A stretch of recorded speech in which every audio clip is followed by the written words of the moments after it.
Well, thanks, Dylan, for joining us. Understandably, there'll be a lot of emotions running around right now, but just tell us how you're feeling right now. Yeah, I'm all right. I'm wrecked.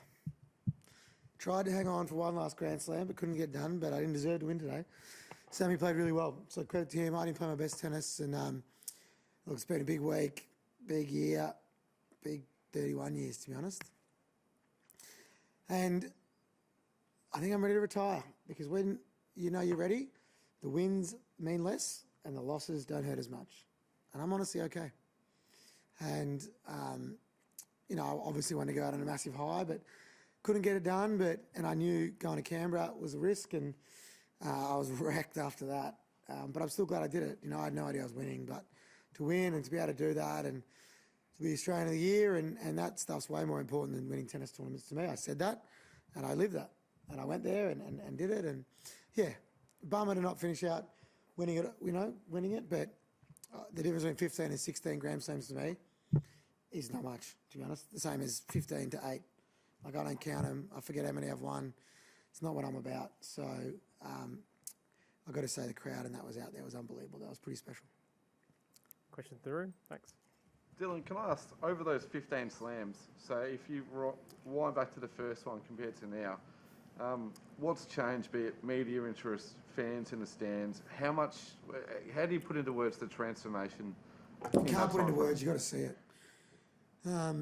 But I'm doing my best. The first round of my first Australian Open, 2014, January 23, legit, there was 5 people there. 5. My dad, my mum, my brother, a couple of mates, and some people got lost and accidentally walked past. Legit, not exaggerating. Now, as full as humanly possible, Rod Laver, Channel 9 held the news. It was the biggest show in town with Nick and Thanasi and Ash today. You can't, I'm on the opening billboard when you get here in Melbourne. Bloody Australian of the Year, for God's sake. Like, what the hell is that? It's ridiculous. And I have always, you know, people might think that I love myself and it's all about me, but it's not. It's not what I'm about. It's about changing perception so more people with disability get their opportunity to be them. Not winning a gold medal, not winning Grand Slams, but just going to a cafe, enjoying their life, having a job, going on a date, like having a hit of tennis, whatever it is. So I never thought it would happen, but it was my goal to make it happen, and it's happened as trillion times more than I thought. And it's not going to stop happening, whatever I do next. I'm going to make sure it keeps happening, and I'm excited for the next part of my life, whatever that might be. Just to follow on, if I can, from 5 people at that first game to today, was there a watershed moment? Did it slowly build? Was there a moment throughout where you thought, wow, this has taken a big step? Or was it just kept evolving and getting bigger. I was talking to Ben Rothenberg. G'day, Ben. He's here today. He said a good point. There's tennis players who have won Grand Slams and gold medals in wheelchairs before, but haven't had that cut through. It's got nothing to really do about me playing tennis, I'm going to be honest. It's about what I say, I guess who I am, but mostly being fully proud of who I am, authentically me, and challenging the status quo, saying, why the hell can't we be on Rod Laver? Why the hell can't I do a post-match and interview Rafa? Why the hell shouldn't the biggest brands in Australia sponsor a disabled athlete instead of the world #1 in the men's or women's able-bodied? Why not? And they're like, you know what, why not? Why don't we give it a crack? And when it just shows it's all about opportunity. Life is about opportunity. And if we have no expectations of what people with disability can do, we're not going to give them opportunities. But people backed me and gave me an opportunity, and that's why we did it. But as I said, I did the easy part, which is be me.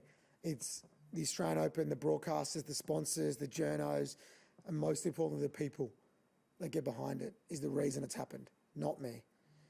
And, you know, people with disability that came before me didn't have the recognition they deserve. And that made me upset. That used to hurt me for them, you know? And it's time that's not going to happen anymore. I really do. Ben? No, sorry. Sorry, Ben first. No, you go ahead, Jan. Okay. Go ahead. It's okay? Yeah. If you talk about this process and this confidence, now that you are retiring, what will happen for wheelchair tennis internationally for the Grand Slams? Obviously, I feel as a German, handicap sport is in a very good position here in Australia, and Europe lags a bit behind. And with the other competitors on tour, what do you think will happen? Will they put on in your sport? Will there be a big hole? Are you afraid? I hope so. I hope there's no hole. But I don't think there will be because they're ready to go. But as I said, I wish we could just get it done without tennis, like the everybody people. But it's just not how it is yet. It's just being honest, and that sucks. It's not good enough. Like you can win, 25 Grand Slams in a wheelchair, people might not know who you are, and that's bullshit. Like they should know. But the reason I've been able to cut through is because of who I am and what I say and what we stand for as a community. But just, luckily I just know how to string two words together, and also I've got a get stuff done attitude where I just want to get it done. But they're ready to go. I'm redundant. I'm officially a retired, washed up, proper loser, and I love that. Like, I am redundant as, don't need me, I'm done, time for someone else to take the reins. And it's hard to take the reins when everybody's talking about one person. It's just how it is. I mean, there's the big three in the able-bodied men's tennis. It's like, what about all these other great players? Oh, no, let's talk about the big three. It's like, no, get around them. It's going to be hard until they leave. Yeah, agreed? Well, I'm out of here. So you got someone else, I hog the limelight and I don't want to. And I'm ready to go on to the next part. Ben? How nuts was this week for you, obviously, detouring from a mid-Grand Slam to a different city to accept this award? It's obviously this massive deal. I mean, how challenging is that to throw that into between a semi-final and final in a Grand Slam? Just, I cannot tell you how rinsed I am. But that's not an excuse, but I am cooked. But I'm always cooked because I always do everything. Because I feel, because I want to, and you always, when I make decisions, I ask decisions via my purpose. What is my purpose, and does that help my purpose? And going up to Canberra on the very, very slim chance of winning Australian of the Year very much helped my purpose. So I got to go. Did I think I was going to win? Absolutely not. Can I believe I still won? Absolutely not. People kept saying to me, congratulations this morning. I said, what for? I haven't played yet. And I was like, I won Australian of the Year. I forgot. But not ideal. Would I change it? Absolutely not. Because it's a huge honour, but also, it meant a lot to me. And judging by what I read online, it meant a lot of people to a lot of people as well. Everybody all disabled. And there'll be people that hate me and think I'm no good and will disagree with what I say, and that's completely up to them, and that's fine. They're allowed to, but I'm just going to do the best that I can. And I keep getting asked, what are you going to do as Australian of the Year? And I say, I've got absolutely no idea because I've never been Australian of the Year. I don't know what to do, but I'm going to do what I do, which is just be me and talk about what I believe in and just bloody enjoy life, to be honest. Scott? Result. There were some really tight moments there late in the first set and also at the start of the second. Was there a moment when you thought, he's actually got me here, I can't come back? Yeah, I always in my career win the big points. I didn't win the big points today, did I? That was the difference. It's one of my big strengths, and I was missing by a bee's diaphragm every time. And I got a little bit like, I think it's not my day here, but that's all right. It isn't your day sometimes. I just felt like it wasn't my day because I just kept, how many times did I miss by half a ball? But then he put pressure on, he played a great second set. I thought he was going to choke a bit, didn't choke. So credit to him. I think early on he was nervous and I should have been 4-love up, but I stuffed up a few points here and there. Probably a little too excited. I was missing long, which is unusual for me. Probably trying to hit a bit hard. But I wanted to retire 6 years ago, if I'm honest. I tried to retire after basketball, and then it just kept getting bigger and bigger and bigger. And then when the Paralympics got cancelled, I was gutted because I was I'm not going to hang on. I'm not going to hang on. I'm out. And then because of my family and my team and my partner and everyone, they're like, come on, you can get through this. And I just put everything into the Golden Slam. And then I tried to have a couple of weeks off, and I can't have any weeks off because I won't be able to make it to the Australian Open. So I just kept going through. Listen to my voice. I'm rinsed. But I'm so glad I did it. It was my home slam. Win, lose or draw, that's what I wanted to do. And it was a celebration, still a celebration. I'm not even crying. which is a good thing, I think, because it knows that I'm ready. And as I said, 7 Australian Opens ain't bad. 8 would have been nice, but 7's better than 6. Lauren? Dylan, you spoke on court again about, as you put it, how much you hated yourself when you were younger. And yet you come in here now talking about a can-do attitude and, here I am ready to do all this stuff, a larger-than-life character. It sounds like you needed a you when you were that kid. What was the turning point to now become this amazing figure? Look, it was my family and friends and that making me feel worthy for sure, but also starting slowly to see other people with disabilities, like athletes like Louise Savage and Danny Totoro, who won Australian Opens here in Kurt and that, but also like I just started backing myself and being proud of my disability, and then people started getting around me.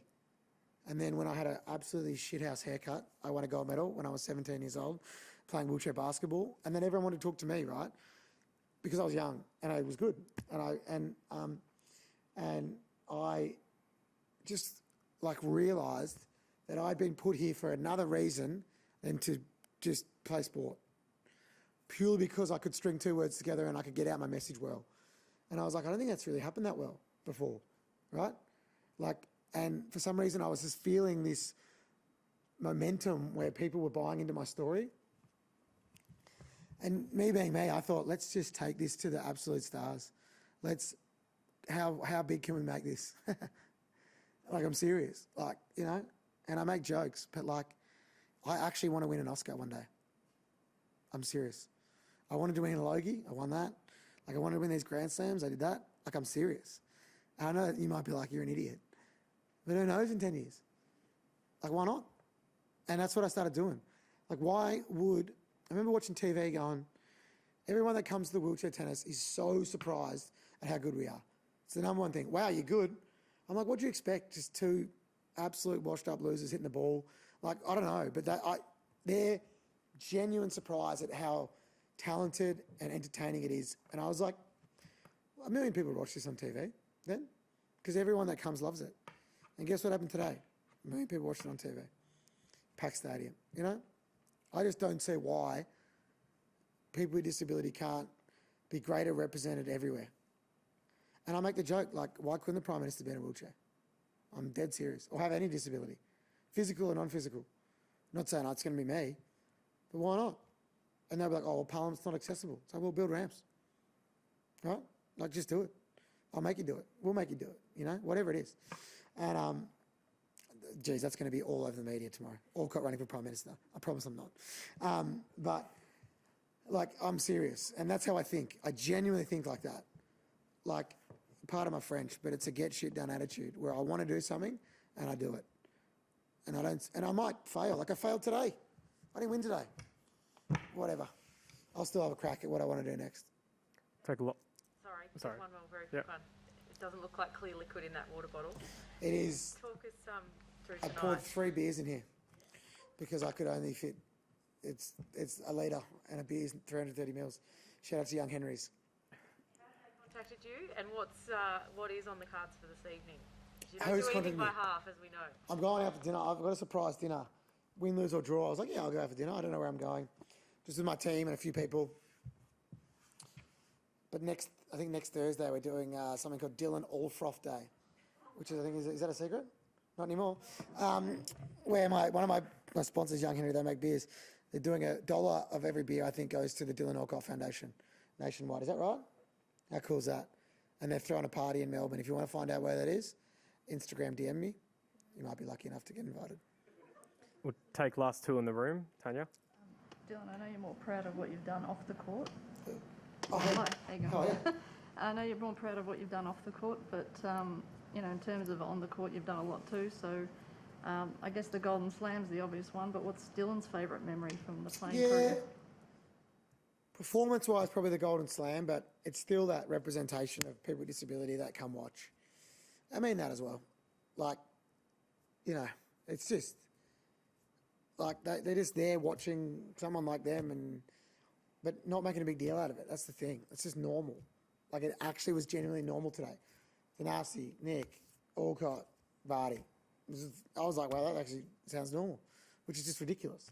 Like people from overseas are like come in like, wow, and it's up to us to change that to all around the world, you know. But yeah, you know, I'm proud that I play so well at home. I didn't play so well today, but winning at home is the hardest. Most people win most of their Grand Slams not at home or at other tournaments, you know. But I've won most of mine here. What have I won? 7 Australian Opens, 3 US, 3 French, 2 Wimbledon. Is that right? I can't. See, there you go. Is how much, I genuinely don't know that stuff. It's just not what gets me out of bed. But that's pretty awesome to be able to do it at home for sure. And yeah, I'm proud of that and proud of what we've achieved here. Just the general vibe and the mainstreaming of it is probably the thing I'm most proud about. Last one before online, Ben. Just, Dylan, what was your sort of emotion looking up in the stands, maybe especially at that love 5 in the second moment when people gave you a bit of an ovation there? Yeah, probably my only regret was probably not enjoying it as much as I could have today. I think that's because I was physically and mentally really cooked. So I was trying to save energy, but I should have went out and just tried for the first hour to win love and 2, and then if I didn't cramp up and lose, to be honest, that makes sense. So I was really trying to be in myself, but that was unbelievable. The crowd is so good, like so loud, and scarily, I'm used to that now. Can you believe that? From a guy that had 5 people watching him to that being normal. That's just ridiculous to think. And I don't take it for granted, mate. I'm grateful for everybody that has got around my career. I'm forever grateful. And the nicest thing people have been saying to me today is, this is just the beginning. And I kind of feel that as well, which is scary. It means I'm going to be an absolute juggernaut. Hopefully I don't turn into a massive wanker, but I don't think I will. Yeah, I'll do my best not to. Go on. The hottest ticket in town right now, and you speak so well on everything. What do you make of the Special Ks? They've been so awesome to watch, and I think you played after them, I think, in your quarter final. Yeah. Mate, I've been embraced because of my personality, not because I won tennis tournaments. Personality is the key. So they are different, and different is good. Can't all be the same. So the vibe out there is epic, and an all Aussie final, you know, as well with Maddie and Max, and is Ash winning? Yeah. Awesome. That'll be epic on Sunday.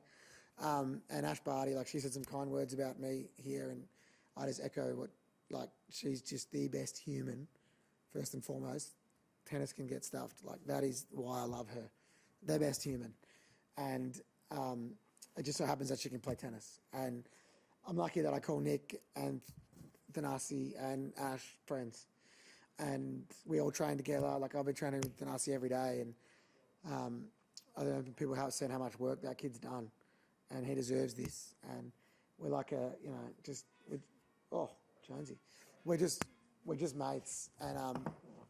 And it's cool. It really is. And yeah, I don't even see them as tennis players, which is pretty whack, isn't it? I see them as my friends. So watching them succeed is cool. It really is. Online. We'll go to online Sorry, questions. mate, I'm doing your job No, for you that's guys. fine. You can moderate your last No, press you conference. All good. We'll go to Gemma. Your questions, thanks. Hi, Dylan. Firstly, I want to say from me, thank you for continuing to smash glass ceilings and change the game. You've really done a brilliant job. Now, you said you wanted to retire from basketball 6 years ago. You're now retiring from tennis. Before you win that Oscar, are we going to see you in another sport? Yeah, maybe the long jump, Gemma. No, I'm done, Gemma. There you go. This just sums up how it's changed. I hope he doesn't mind this, but Andy Murray just messaged me. I don't know if I've articulated that well, but you're an absolute rock star and inspiration. Thanks for everything that you've done. That kills me. Like, it makes me want to cry. Special. Like, it's just, you're a part of it. It's just part of it. Like, they don't even care you're in a wheelchair. Like, they don't give a shit. I'm sorry to swear. It's special. It's so nice, you know. It's like that everywhere, man. I never thought that would happen. It's like, it's cool. It's really cool. Like, that's better than winning a tennis tournament. It's a legend of the sport getting around wheelchair tennis, you know. If it's good enough for someone like that, it's good enough for everyone. Sorry, I didn't mean to cry. Sorry, Gemma. No more sport. Acting, drinking beers, hanging out with my partner Chantel, living my life, being Australian of the Year, whatever the hell that is. I don't know, probably going to every event in the opening of a wound I'll be going to, I reckon, everywhere. I don't know. Who knows? I mean, you have smashed glass ceilings, so are we thinking you want an acting career? Are we thinking Dylan Alcott as the next James Bond? That'd be cool. I probably got to get bigger arms, work on my leg press. I don't know. I want to write a script, Gemma. I want to write a script in the works. Got a documentary going on right now. There's people everywhere, and who knows what's going on. But yeah, I'm really excited. Look, it sounds stupid to retire when you're still winning, but I'm 31, and that's young enough to do something else. I feel like I've nailed the timing. If I'm 36 and I win 23 Grand Slams and I've got 3 kids and whatever, I don't know if I've got time to do anything else then.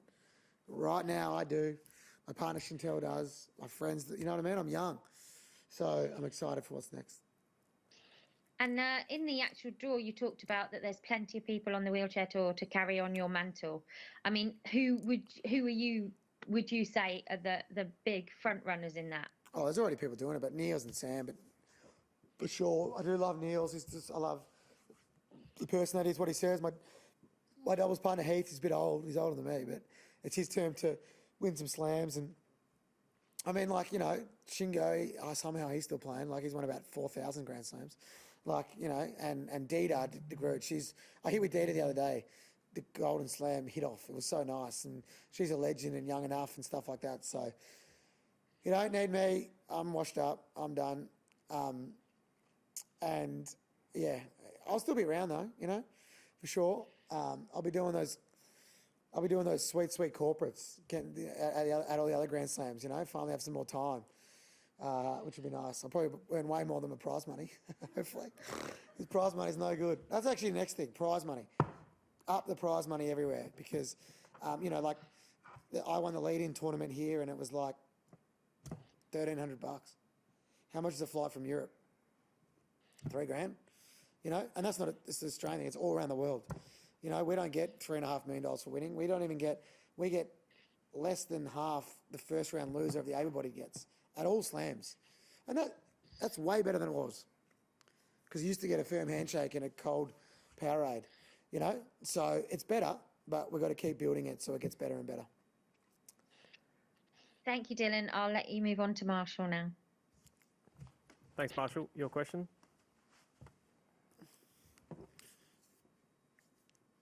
Got to unmute, big dog. Unmuted, I think, finally. Yeah. Dylan, thanks for the last 7 years for stuff. Thank you.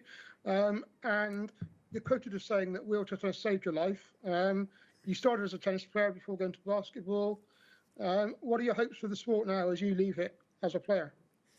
Yeah, look, I think it's in the best position it's ever been, and it's time for other people to take over, which I'm sure they will do. And I'm interested to see what happens. And I'll always help, you know. But I just don't want to play anymore.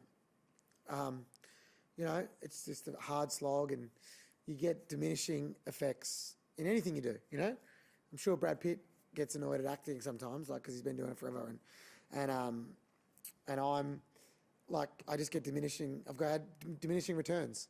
Like you win the first Wimbledon, it's incredible. Second one, amazing. Third one, you're like, oh, I've won Wimbledon. You know, and you're like, I don't want to feel that anymore.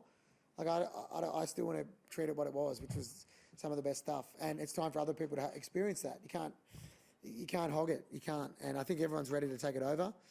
But it's up to you, mate. It's up to you. It's up to you. It's up to you. It's up to you to keep amplifying those voices and getting those stories. Not up to me anymore. I feel like I've done everything I can, and I'll continue to help. But it's up to everyone else to take the lead and keep making it bigger and bigger. What do you think the sport itself needs to do, you know, internally? Pardon, mate? Is there anything? Do you think the sport itself needs to do anything internally to continue the growth?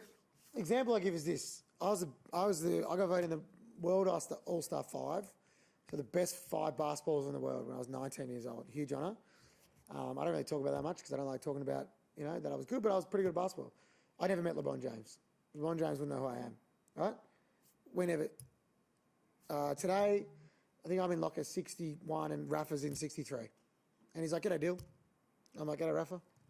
How are you, mate? Yeah, good, bros." Like, that's how we talk. No other Paralympic sport has that. We have the best Paralympic sport in the world because of the integration with the able-bodied tour. It's unbelievable. And we do a poor job of leveraging that all year. I leveraged that. Like, I got an opportunity and I made it happen. But people internally sometimes don't do as good a job to understand how good the product is. And not to say when we go to fight for us more, to put us on the main court, and not think we're lucky to be here, because we're not lucky to be here. We deserve to be here. That's the difference. People think we're lucky to be here, get stuffed. We deserve to be here. We're selling tickets, sponsors are making money, and people are loving it. So start thinking like that, and then it will all change. And that's what I was lucky enough to do.